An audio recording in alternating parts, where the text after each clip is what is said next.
अस्सलाम वालेकुम, मैं हूं डॉक्टर तहसीन अख्तर और आप देख रहे हैं यूट्यूब चैनल। आज एक दफ़ा फिर मैं ज़रा डेंगू के बारे में बताना चाहूँगा। मैंने बहुत सारी वीडियोस डेंगू पर की हैं, लेकिन ये एक वीडियो जो है मैं उन चीज़ों के बारे में डेंगू के हवाले से बता रहा हूँ जिसमें जान को ख़तरा लाहक हो जाता है। तो ये बहुत अहम वीडियो है, इसको ज़रूर और पूरा देखिएगा। आम तौर पर हर 20 में से एक मरीज़ डेंगू का वो सीरियसनेस का शिकार हो जाता है और गोया 5% लोग जो है ना सीवियर डिजीज़ की तरफ चले जाते हैं। हमें कैसे पता चलेगा कि सीवियर डिजीज़ की तरफ जा सकता है? तो देखिए, अगर हामला औरत को ये हो जाए डेंगू, तो वो हामला औरत सीरियस डिजीज़ की तरफ जा सकती है, सीवियर डिजीज़ की तरफ जा सकती है। इस तरह अगर 1 साल से कम उम्र बच्चे को डेंगू हो जाए, तो वो बच्चा जो है वो सीवियरिटी की जानिब जा सकता है। इसी तरह अगर किसी को पहले डेंगू हो चुका है, तो वो दोबारा जब उनको डेंगू हुआ है, तो वो ज़्यादा शिद्दत के साथ उनको डेंगू हो सकती है।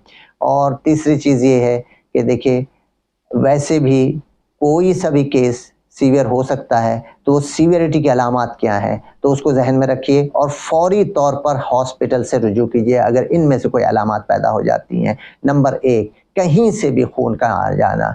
ये ना देखिए कि प्लेटलेट कितना है। बाज़ औक़ात प्लेटलेट अच्छी तादाद में होते हैं, बाज़ औक़ात कम हो जाते हैं। तो ब्लीडिंग किसी भी सूरत हाल में हो जाए, कहीं से हो जाए, गम से हो जाए, नाक से हो जाए, मुंह से वो खून आने लगे, किसी तरह से यूरिन में आने लगे या स्टूल में आने लगे फौरी तौर पर, या जिस्म में लाल लाल धब्बे पैदा होने लगे, तो फौरी तौर पर आपको जो है हॉस्पिटल से रुजू करना है। इसके अलावा पेट में दर्द होना शुरू हो जाए और पेट में अगर कोई हाथ लगाए तो शदीद दुखन महसूस हो, तो यानी टेंडरनेस हो, तो टेंडरनेस और पेट का दर्द, ये इसको आसान मत लीजिए। ये सीवियरिटी की जानिब जाने का एक पहली निशानी हो सकती है। तो फौरी तौर पर हॉस्पिटल से रुजू कीजिए और अपने आप को चेक कराइए। और अगर इस सिलसिले में आपको एडमिशन की का कहा जाए तो फौरी तौर पर एडमिट हो।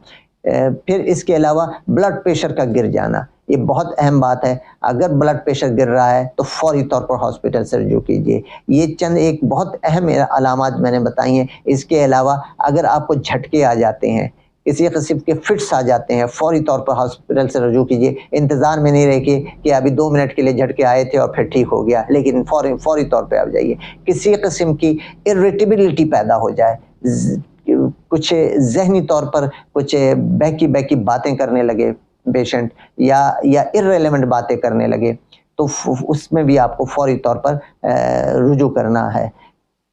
अगर किसी को 3 या 3 से ज़ायद उल्टियाँ हो जाए पर डे, या मुसलसल मतली रहे कि वो कुछ खाने पीने के लायक ही ना रहे, एक घूंट पानी ना पिया जा सके उससे, तो ये भी सीवियरिटी की तरफ आपको इशारा कर रहा है ये आपका मर्ज़। तो फौरी तौर पर रुजू कीजिए। देखिए, इसको हल्का ना लीजिए। बहुत से लोग देर कर देते हैं और उस वक्त जान बचाना मुश्किल हो जाता है। ये जो अंदरूनी तौर पर ब्लीडिंग हो जाती है, जिसका कोई आसार बाहर आपको ऐसे से नज़र, आँखों से नज़र नहीं आता और आप इंतज़ार में होता है कि कुछ होगा तो देखेंगे, तो इस दौरान बहुत देर हो चुकी होती है और पेशेंट कोलैप्स कर जाता है, यानी तकरीबन बेहोशी की सूरत उसकी तारी हो जाती है, तो फिर लेकर के भागते हैं। ऐसी देर सिलसिले में बहुत देर हो चुकी होती है, तो देर ना कीजिए।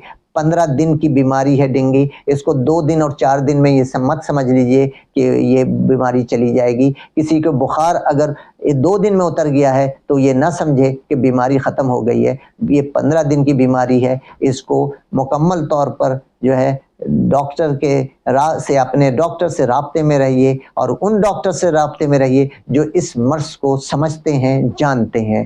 अपना ख़्याल रखिए, अपने गिरदो नवा का ख़्याल रखिए। अल्लाह आप सबों को अपने हिफ्ज़-ओ-मान में रखे, हमें भी अपने हिफ्ज़-ओ-मान में रखे। अल्लाह हाफ़िज़।